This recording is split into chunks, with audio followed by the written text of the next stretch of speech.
Hey, if one of your earbuds is not working on the Sony WF-1000XM5, you can try to fix this with this method. So first of all, you have to input both earbuds inside this charging case.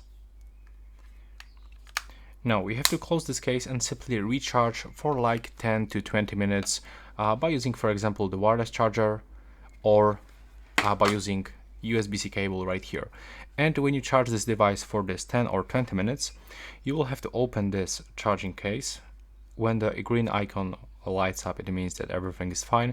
And we have to rotate this charging case and click and hold this back button.